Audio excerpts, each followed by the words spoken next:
তোমার জীবনেও একবার হলে ঘটেছে, আর যদি তোমার জীবনে না ঘটে থাকে তাহলে অন্যের জীবনে ঘটেছে, তুমি সেটা দেখেছো।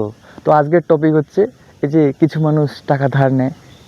তো টপিকটা এটাই যে আপনি দেখবেন মানে অনেক সময় রাস্তাঘাটে দেখা হয় তারা কথা বলে না ঠিক মতো, টুকটাক বাস কেমন আছে নাই বাস চলে গেল। সেটা আপনার বন্ধু বান্ধব হোক বা আত্মীয় স্বজনের মধ্যে হোক, যেটাই হোক না কেন।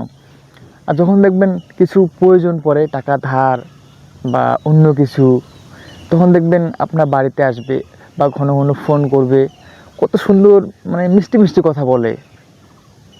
আপনি মিলিয়ে দেখবেন এটা প্রত্যেকটা মানুষের সাথে ঘটে এই জিনিসটা। যেমন তার আগে একটা 5 লাইন বলে নিই। টাকা ধার নিতে এলে কত আকুতি মিনতি, হাতে পায়ে ধরে মুখে মিষ্টি মধুর কথা, প্রিয় ভাই সোনা ভাই দাও না কিছু টাকা। টাকা নিয়ে হাসি মুখে বাড়ির পথে চলতে থাকে, সেই টাকায় আরামায়েশ বেশ কিছুদিন ভালোই কাটে। আর ধারের টাকা চাইতে গেলে তার বুকটা ফাটে, মুখ ফিরিয়ে দূরে যায়, আজ নেই কাল দিব এই বলে অনেকটা সময় যায় চলে, কবুও টাকার দেখা আর না মেলে। এই ধারের টাকার জন্য শেষমেশ রক্তের সম্পর্ক যায় ভেঙে। হ্যাঁ, আসলে এটাই।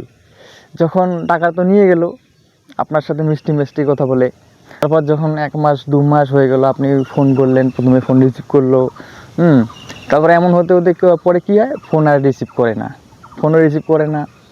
হ্যাঁ, যদি রিসিভ করে বলে বাড়িতে নেই, অমুক তমুক, এখন নেই, পরে মানে এমন করতে করতে আবারও ফোন রিসিভ করে না, একদম তোলা বন্ধ করে দেয়।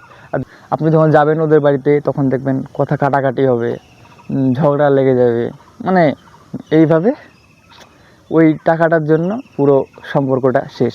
যত বড় আত্মীয় হোক, রক্তের সম্পর্ক হোক, বন্ধু হোক, এই জন্য টাকা ধার, আসলে টাকা ধার দিলে সম্পর্ক ভাঙে না, সম্পর্ক ভাঙে যখন আপনি ধারের টাকা নিতে যাবেন।